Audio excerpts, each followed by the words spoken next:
The 27-year-old mother is a committee member of the political party taking the initiative. Democracy looks like. This is what democracy looks like. This is what democracy looks like. This was Sasha Johnson, standing up against racism, speaking up for equality, championing the rights of women, and being a devoted mother of two. And this is the last public picture of Sasha Johnson. Sasha Johnson go from being a racial equality firebrand to hospitalised, blinded in one eye, and a third of her head missing. And what does that mean for you and I as we go forward in our lives? She was speaking up for a coalition party that had everybody, black and white and everybody in between, involved in the running of that party. In fact, this is what she said. Hear it from her herself.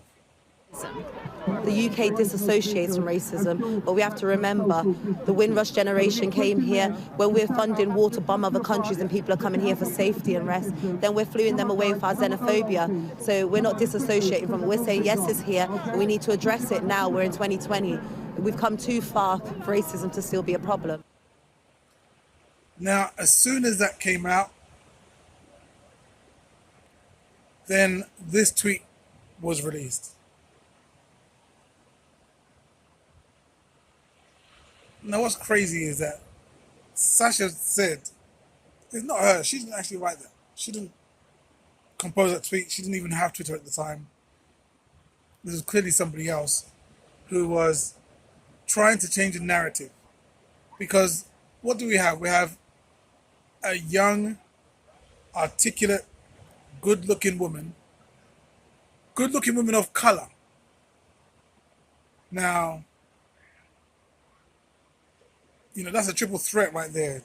You know, that's someone who could actually change things. And she wasn't just trying to speak up for black people. She was saying that she wanted to help everybody, black and white, Chinese and flipping East Asian, everybody. Everybody was involved. So now when she was on Twitter, one of the first tweets that she put up was this screenshot of a WhatsApp group. And it was a WhatsApp group of policemen. They're talking about Meghan Markle. Now, it's well known that the royal family are a bunch of racists.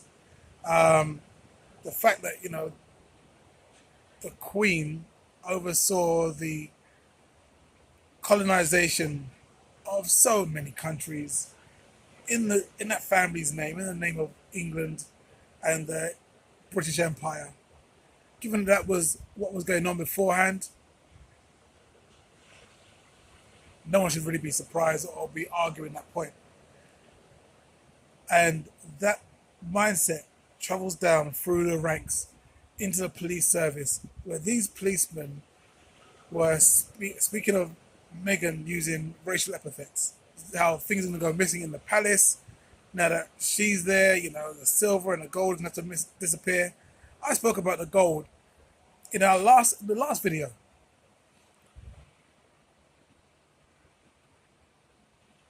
So what she was doing, she had hijacked the game plan of the Labour Party and was now pursuing that with a lot more honesty and integrity. They knew she was a problem. So now, fast forward. Sasha finds herself in a garden party in southeast London. 4 men come into that party. 4 black men come into that party. Shoot 2 bullets. Take out a gun and shoot 2 bullets. Straight at Sasha. One hits her in the head, in the right temple. She's lost a third of her head, and she's blind in the eye. And she's still hospitalized to this day. So the story goes that the 4 men who had gone into that party were caught, and they were caught by the police and they were brought to court. And then, just strangely out of the blue, the judge said that it's not in the family's interest to pursue legal proceedings against these four black men.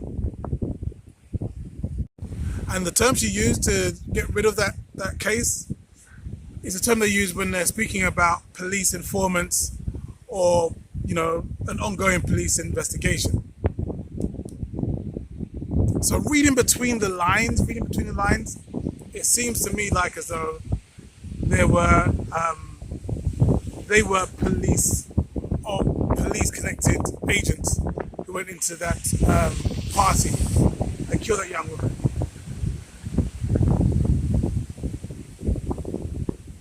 So we've got to be very aware, very, very aware of what we are dealing with. There are things that are allowed and things that are disallowed by this system. So the system will say, yes, you can protest, that's fine. But set up a political party that's cutting too close, and that doesn't make them comfortable. So they'll shut you down. You know, we kind of think that this sort of behavior is something that happens in Africa or in Eastern Europe, but it's happening in the center and the beginning of democratic countries. They are no better at all. And in fact, in many ways, they're worse. Because this young girl was only 27, she had 2 young children. She was speaking truth to power.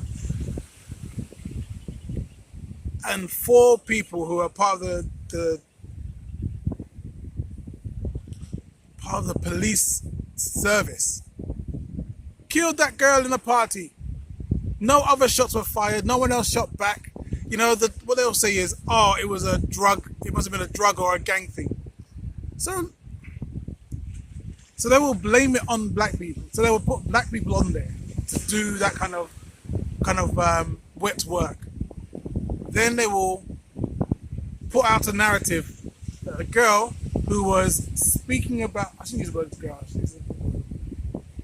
let me be more respectful. But the woman who was speaking about the inequality and the disparity of justice that's happening in the UK,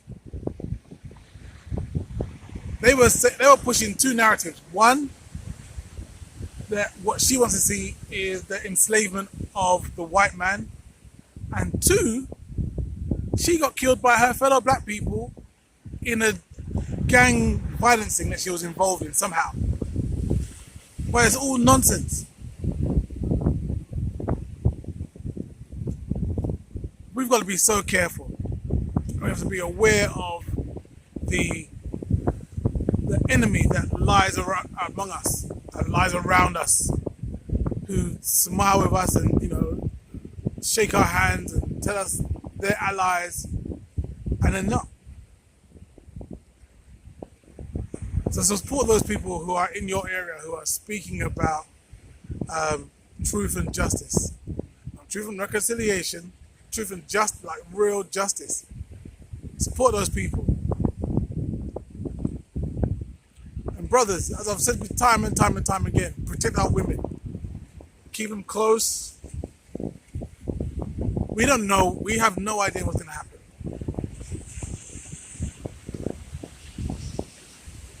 But I hope this video catches you in good spirits and feeling well. This is your brother Marley.